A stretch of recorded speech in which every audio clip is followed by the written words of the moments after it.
The pen tool is located over here and its shortcut is P. Now the pen tool is a vector tool, so we'll look at the path mode first. The two fundamental things that the pen tool uses to make stuff are anchor and path. If I click over here, this is an anchor. And then if I click here, this is another anchor. These two anchors are joined by a path, thereby creating a straight line. Now since we are on the path mode, I can safely say that you're not seeing any line in front of you. But I'm clearly seeing a blue line running between two anchors. But trust me, this is just the visual representation of the path. Well, I can prove that if you want. For one, we cannot move it physically. So let me grab my move tool. And when I try to drag, I simply cannot. The second proof is that if I head over to the layers panel, I can see no other layer except the blue background layer. But even though it's just a visual representation, I would need to move this vector path. How can I do that? I'll have to go here. I could use any of these two tools over here. Let's use the direct selection tool. With this, I can click and move my path, as well as the anchors. Now you might wonder, where's the path located if it's not in the layers panel? Well, its place is reserved in the paths panel. If I deselect it, you can no longer see the path. If I select it, you can see the path again. I'm going to switch to shape mode now. Now like the path mode, shape mode is also a vector. So what's the difference? Well, allow me to show you. Like before, I'm going to click and create an anchor over here. No difference yet, just a small simple anchor, but wait till I put the second one. And here we go. We have a blue path as before, but now we also have an orange stroke following the path. Think of stroke as a physical element which we can select and move with the move tool. We'll try that. And it does move. But what about the path? What if I want to adjust the anchors and the path? Then I'll have to use this tool. With this, I can move the path as well as the anchors. Another proof that it's a physical thing is that a shape layer is created in the layers panel. And we can also see its path in the paths panel. Well, with all that out of the way, let's learn how to actually use the pen tool. Now the first thing to notice is that when you're about to create a new path or shape, you'll find this asterisk beside the pen. So when I click and create an anchor, the asterisk goes away. I'm going to continue the shape and click one more anchor over here. One more on top. Then we'll close the shape by clicking on the starting anchor point. As I hover over the anchor, you can see a circle, which is when I click and close. Also, the asterisk is back, meaning we can create another new shape. So click, asterisk is gone, click, click, click, and close. We know how to draw closed shapes, but how do we draw open shapes? Let's click and create an anchor over here. Asterisk is gone, let's click the second one over here. And we have an open straight line, or do we? Because we haven't still got the asterisk back. If I try to create a new shape, it doesn't allow me. It's continuing the previous shape. This is not what we want. We just want a straight line. So let's undo this and start afresh. Here's our first anchor, and this one's the second. And now we hit enter to finish the open shape. We have our asterisk back, which implies our line is complete and we can create new shapes now. So let's try that. And surely we can create a new shape. Next, we'll learn how to continue a shape or path that we accidentally left off. So I'm gonna have an anchor over here, another here, and maybe at this point I hit enter by mistake, which gives us the asterisk, which is telling me that we are ready to create another shape. But we don't want that. We want to continue this shape. What do? First, we grab our direct selection tool, shortcut is A, select the path, and then go back to our pen tool with shortcut P. Now what? Now we hover the pen tool over the anchor until we get this sign, which is when we click. The asterisk is gone. Let's try clicking an anchor over here, and the shape continues. Close that and we are done. Next, we'll learn how to create a curve with the pen tool. We'll click and create an anchor, click another one over here, hold and drag. When you're happy, let go of the mouse. The curve sure has formed, but the asterisk beside the pen has not yet appeared. So what do? We hit enter, right? And to select the path, we use this tool, or we have another method which I'm going to go into in a moment. So we can see the curved path now. But what are these? These are the two handles. This handle controls the preceding part of the curve, and this handle will continue the forthcoming part of the curve if we were to continue the shape. Now we made this curve with just one set of handles. This anchor has no handles. So let's try making a curve with two sets of handles. We'll undo this and start anew. This time we click over here, hold and drag. So unlike before, this is an anchor with handles. Then we click the second one over here, hold and drag. So this handle is controlling this part of the curve. This handle is controlling this part. I'm going to show you a quick tip now. Suppose I create an anchor over here. And I mean to place another anchor round about here. But suppose by mistake I clicked on top instead. What do? Do I drag the anchor down? But it just creates a handle and curves the path. We don't want this, so we undo the whole thing. Let's start again. We'll click an anchor over here, one over here. And this time I'll press and hold space on my keyboard and then drag it to my new location. Then I'll first have to leave my mouse button and then release the space bar. In fact, we can try this with curves as well. So I'll continue this shape and create a curve. Now without leaving my mouse button, I'll press and hold space on my keyboard and then drag the curve to a new location. You can also adjust the handles if you want at this point. Let go of the mouse button and space and we are done. Now we'll learn how to draw a perfect horizontal and vertical straight line with the pen tool. Let's create an anchor over here. And I want a perfect horizontal line like so. You can try to achieve that manually, but it won't be accurate. So the best practice is to take your pen tool near the horizontal level so Photoshop knows what you want to achieve. Then press and hold Shift and then click. Now if I want a vertical line to go like this, I'll take my pen tool near the vertical line so Photoshop knows what I'm trying to do. Press and hold Shift and then click. Again, take my pen near the horizontal level as a hint. Press and hold Shift, click, and last we close the shape. We can also draw lines in 45-degree angles. Let's begin with a straight line. Place an anchor over here. Then maybe shift click for a horizontal line. Now what I'm essentially trying to achieve is a straight line which is at an angle of 45 degrees with this straight line. For this, I cannot take my pen tool towards the vertical because Photoshop is going to take that as a hint to make a perpendicular line, which is not what we want. Instead, I'll take my pen tool at an angle. This can be any random angle. Press and hold Shift and then click. So this is exactly 45 degrees. We can also constrain handles with the Shift key. So I'm going to click and drag a handle. Right now it's totally free. You can rotate it any direction you want. But suppose I want a perpendicular handle. It's really difficult to achieve that manually. So what I'm going to do is take my handle near the vertical line and then press and hold Shift. And there you go. We got a vertical handle which we can pull out or pull in as long as we are pressing the Shift key. But I don't want to commit to it, so I'm going to release my Shift key. And you can see it immediately shoots back to the cursor. Similarly, if I want a flat handle, I'll take the cursor to the horizontal level. Press and hold Shift. And there we go. I don't want this, so I'll release the Shift key. Now I'm going to try to place the handle at an angle of 45 degrees.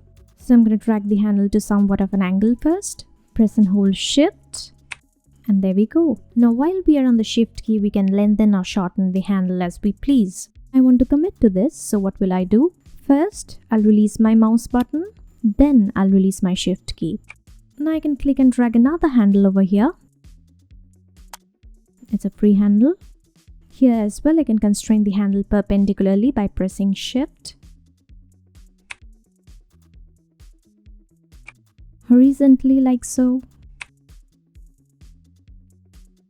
Or maybe at 45 degrees. I'll commit to this by first releasing my mouse button and then the Shift key. Next, we'll learn how to edit path or shape. For that, I'll first try to trace this star with my pen tool. I'll click an anchor over here, then here, and then on purpose, I'll click away somewhere over here maybe. We'll make another error here. Let's click on this point, make an error here, click here, here, here as well, another error here, and then close the shape. Now to edit the shape, I'll need my direct selection tool. Should I then click on it or press the shortcut A? Well, not really. This time we'll use another shortcut while still being on the pen tool. All we need to do is press and hold Ctrl on our keyboard. And immediately you can see it switches to the direct selection tool. With the Ctrl key still pressed, I'm gonna click and move this anchor to its proper place. Since I'm done, I'll let go of my Ctrl key and we get our pen tool back. I'll move on to my next anchor, press and hold Ctrl on my keyboard to get the direct selection tool, and then drag it. Let go of Ctrl key, go to the next anchor, Ctrl, and drag. Let's hit Ctrl for the last time, click, and we are done. You can press Enter to see the object properly. Next, we'll learn how to use the direct selection tool to adjust handles. So I'm going to go ahead and start tracing this circle inaccurately first. Click, shift and drag to get a straight handle. Then maybe click and drag over here without much care. Pull a distorted curve here. Another one here. And then I'll just close it. Now what? Now we need the direct selection tool, which is Ctrl when we are on the pen tool. So let's press and hold Ctrl and then select this anchor. Then I can click on this handle and adjust it. Now let's fix this one. So Ctrl, and since I want a horizontal handle, I can also press and hold Shift alongside. I'm going to go ahead and make this handle perfect as well. So move the handle with Ctrl plus Shift. And we are done. Let's get over this side. I'm going to hold Ctrl and select the anchor, then Ctrl Shift and move the handle to make it straight. Last we can hit Enter and it looks fine. Next we'll learn how to convert anchor points. Like before, I'll start tracing improperly first. This is a curved edge, so this will ideally require a handle, right? But I'll not draw a handle. I'll just click an anchor on purpose. Let's click another anchor over here. Now since this is a pointy corner, this will just require an anchor, right? But I'll do just the opposite. I'll click and draw a handle. Click an anchor over here and then finish it. Now let's start fixing the anchor points. I'm going to start with this, so press and hold Ctrl and select. This clearly needs to be just an anchor with no handles, right? How do we do that? Well, we use the Convert Point tool, but obviously we'll use a shortcut for that. While we are still on the pen tool, I'll press and hold Alt on my keyboard, then hover the pen tool over the anchor until I get this symbol, which is when I click. And the handles are gone. Now after this one over here, this clearly needs a handle because we need a curve, right? What do? This time too, we press and hold Alt on our keyboard, hover the pen tool over the anchor, and when we get this symbol, we click and drag. Let's hit Enter to get rid of the path, and we are good. Now we'll learn to trace and edit more complex shapes. I'll begin over here, click and drag. So we get this nice handle. We'll click and drag over here as well, so we get this fine curve. And we'll simply click an anchor over here because this is just a straight edge. Now this didn't turn out right because we already had a handle over here which is causing to form this curve. So let's undo this step. Now to maintain this curve, we do need this handle, but we really don't need this one. So how do we delete just this handle? First of all, make sure you're continuing the shape. How do we do that? Confirm that there is no asterisk sign beside the pen. Confirmed. Then we hover the pen tool over the anchor. And then when we get this symbol, we click. And there you go. Now if we click over here, we get a straight line without any curve. Next, this is a pointy edge, so this will just need an anchor. Now over here, it's a bit complex because we have a straight line going down this side and we have a curve on the other side. Let's first click and drag a handle over here. It simply doesn't work, does it? We need this handle over here for the curve, but we don't need this handle for sure. So what's the solution for this? First, let's undo this. Then I'm gonna press and hold Alt, click and drag, which gives us a handle over here, but none on this side. Next, I'm gonna finish up the curve by dragging a handle over here. I'm gonna do this roughly, of course you can take your time. Well, now it's gonna be tricky because we have a straight line ahead, and this handle is definitely gonna make an impact. Let's see how it turns out. So I'll click and finish. And we are getting an odd shape as expected. I'll undo this. And as we have learned earlier over here, what do we do to get rid of this handle? We just take our pen tool and click on the anchor. Now we should be good to go, right?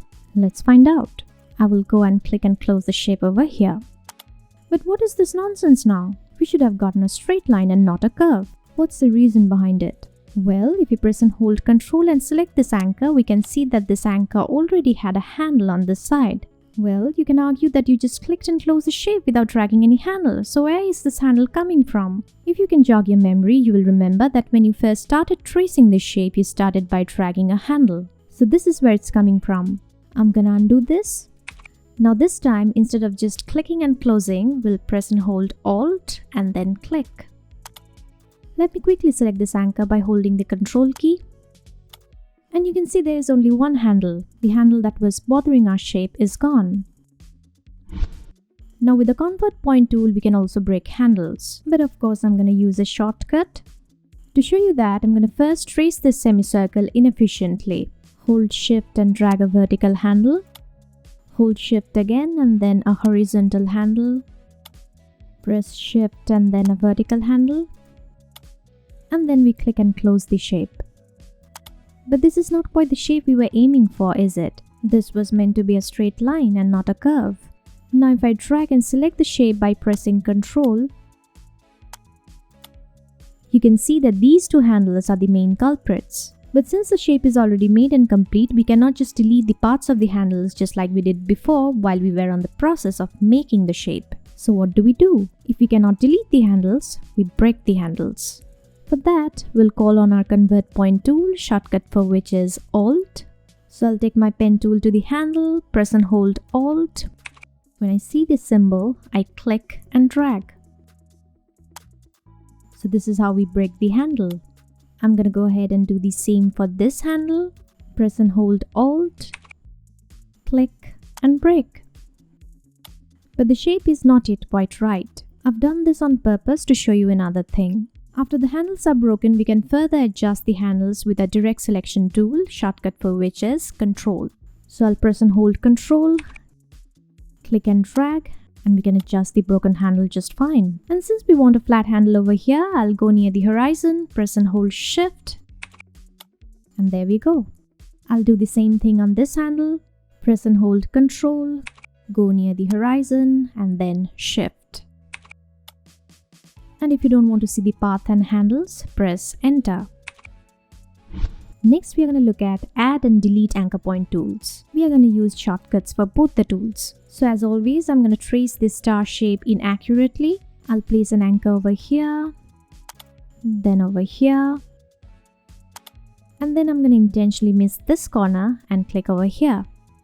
Let's continue the shape. I'm going to click an anchor over here for no reason. Click, click. I'll skip this one. Then click an additional anchor over here. Click here. And then close the shape.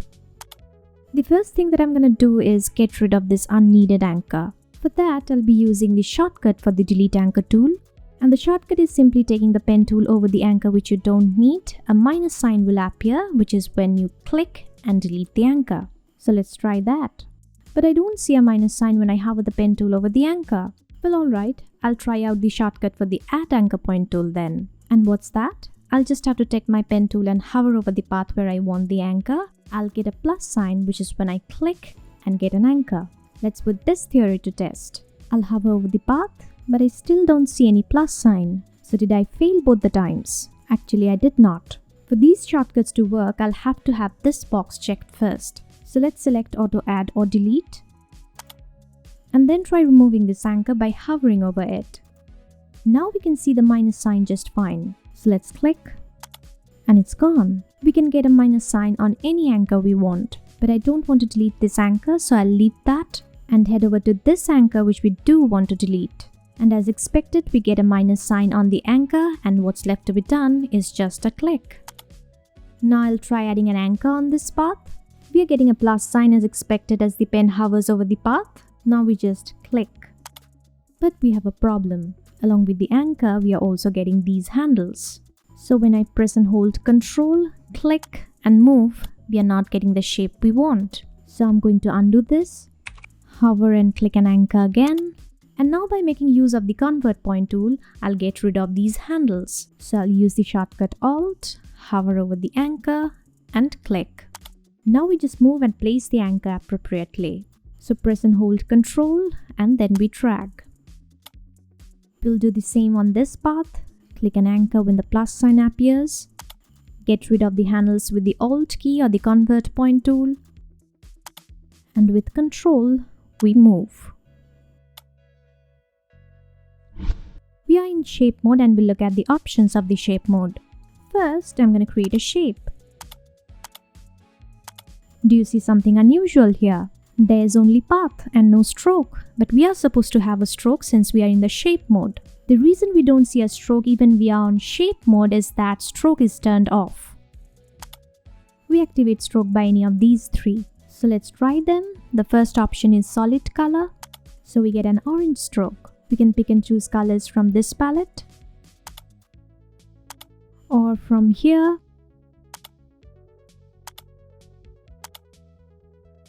or even from these sets of colors. Let's just go back to orange because I like it so. Next, I'm going to try out gradient. And we have a gradient on a stroke going from black to white. We can choose gradients from here. Also from these sets. I'll not go further into the details of the options. I'll leave that for another day, another tutorial. The last option lets you use pattern for your stroke. And there are lots of patterns to choose from. I'm going to switch back to solid color because 9 out of 10 times we are going to be using solid color or maybe gradient. And of course this option is the option to turn off stroke. But I want a stroke, so I'll go back to my solid color. We can also add fill to this shape. Right now we are not seeing any fill because no fill option is selected. Like before, we have the same options. Solid color. We can choose colors from this palette. From here. Or from these sets of colors. Next we have gradient. Same as before. Nothing new. And then we have pattern. But most of the time we are going to be using solid color, so that's that. Next we are going to look at stroke size. For that I'm going to create a random shape. And then we can adjust the stroke size like so. I'm going to settle with a thinner stroke. The next option that we are going to look at is called stroke type, and before that I'm going to create a shape. This option lets you control how your stroke is aligned with the path. If I click on this, the stroke goes inside the path. This option takes the stroke outside the path. This is the path and the stroke is outside the path.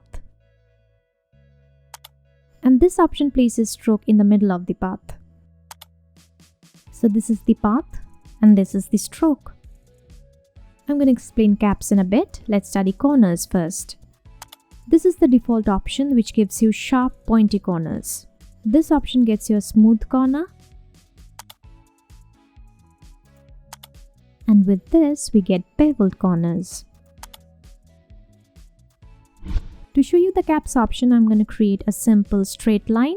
So click, click and enter. I'm going to control select the path. Then we go to our stroke type option and then caps. With the first option selected by default, notice how the stroke is grazing or touching the anchors on both the ends. But if we select this option, the stroke goes beyond the anchors, so it's not touching the anchors. And this option gets you smooth gaps on both ends without the stroke touching the anchors. To show you the next option, I'm again going to create a straight line. Hit enter. Let's select it with Control and then we click on stroke type. Let's click on more options. Now this is a plain and simple stroke, but if you want a dashed stroke, we click on dashed line. So let's do that. And we get a dashed line as expected. These strokes are what we call dashes and these blanks are gaps. I'm going to get rid of those numbers and start afresh. Let's set the dashes with a length of 2 and for gaps we'll have 3. The values reflect here on this line. The dashes have a length of 2 units while the gaps have a length of 3 units. Now what are these for? Now these are if you want to make the pattern even more complex. For the next set of values, let's have 6 for dash and 1 for gaps. How do the values correspond over here? We have 2 for the first dash, 3 for the gap, 6 for the second dash, 1 for the gap, and the pattern repeats itself. If you want to have an even more complex pattern, we can use this set as well. Let's have 3 for the third dash and 4 for its gap. Now this is how we measure. 2 for the first dash, 3 for the gap, 6 for the second dash, 1 for the gap, then 3 for the third dash and 4 for the gap. Then the pattern repeats itself. Now we can either OK this pattern or we can save this pattern for future use. I'll save it and it gets neatly stacked over here. Now we can OK this.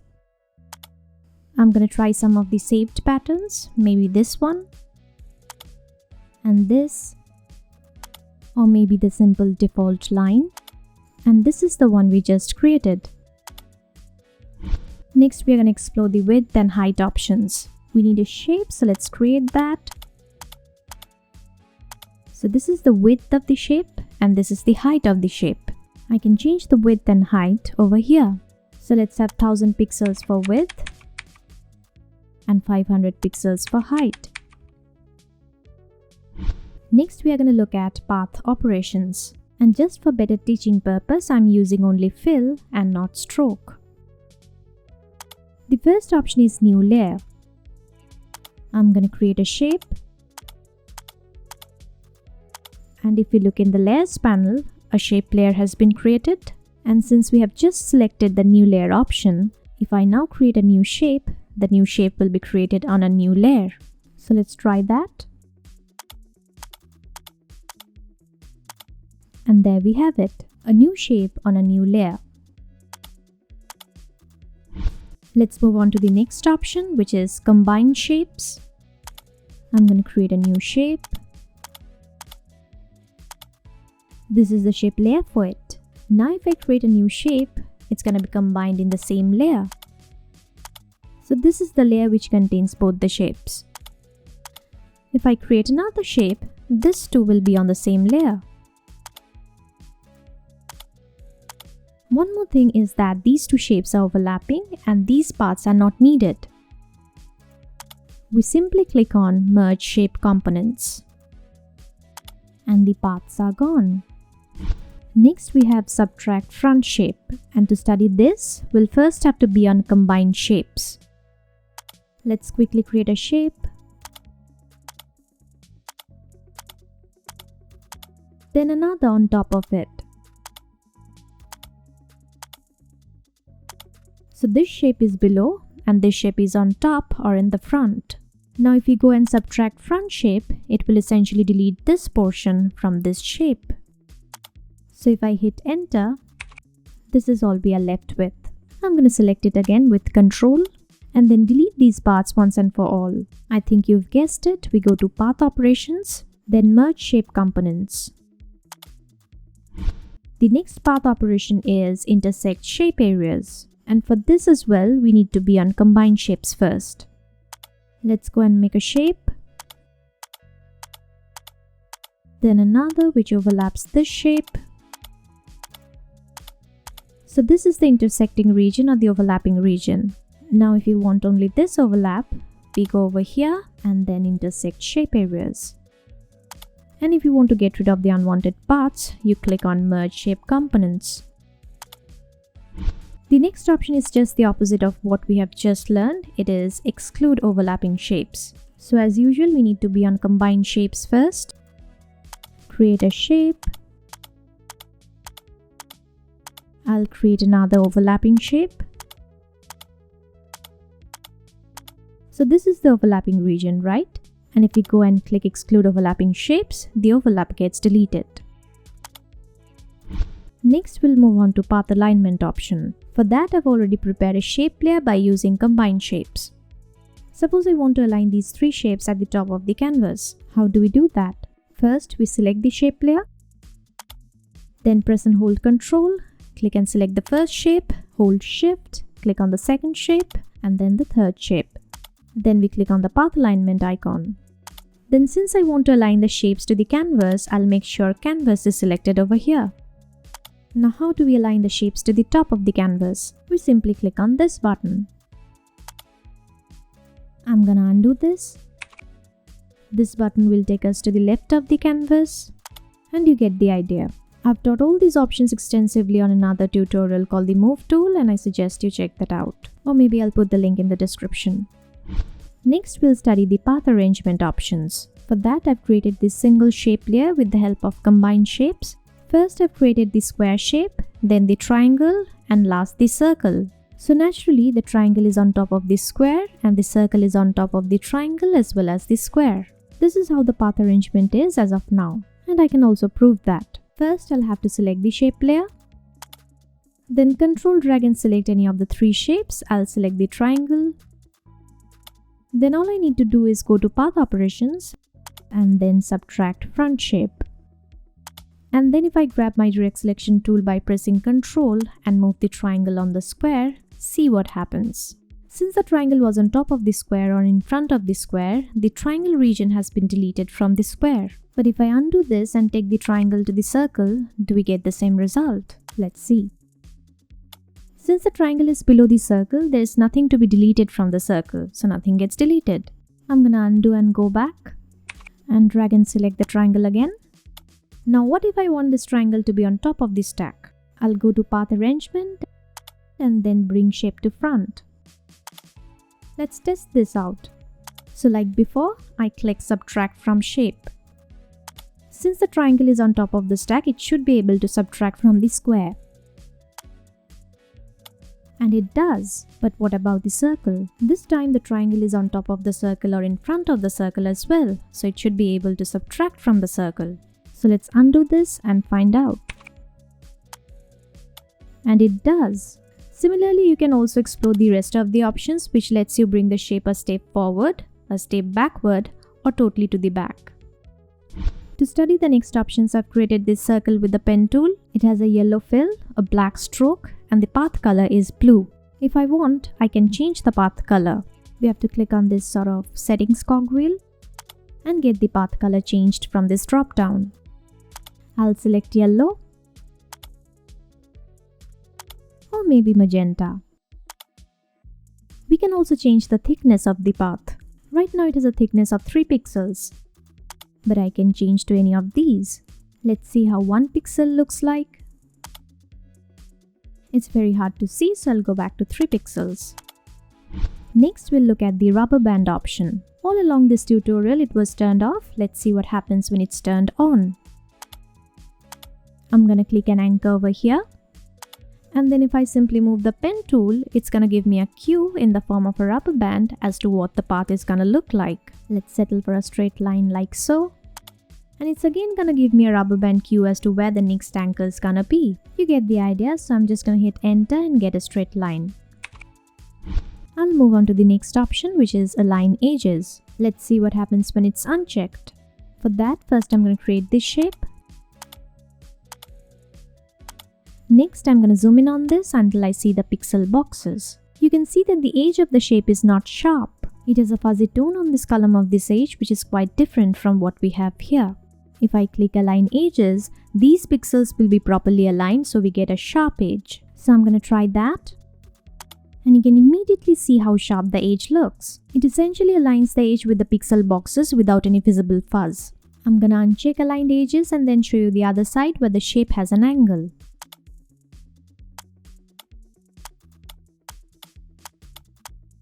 You can see we have a lot of fuzz going on over here, but as the edge has a slant to it, align edges won't do that great of a job here.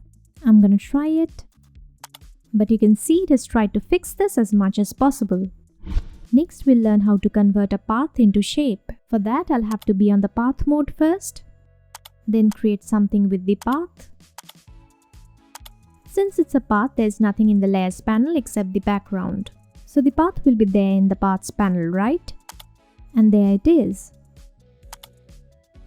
Let's go back to layers, and then if I want a shape out of this, I'll just have to click on this shape button. So now we have an actual shape layer in the layers panel. And in the paths panel, we have the same path twice. This is the original one without any shape attached to it. You can delete this if you want. And this is the new path with shape attached to it, which you must not delete. Next, we can also have a selection out of a path. Let's create something with the path. And then we click on Make Selection. You don't have to look at all these. These will be taught in another tutorial. You just click OK. And we get a selection. This is all I have for today. Make sure to check the other videos. I'll see you next time. Bye.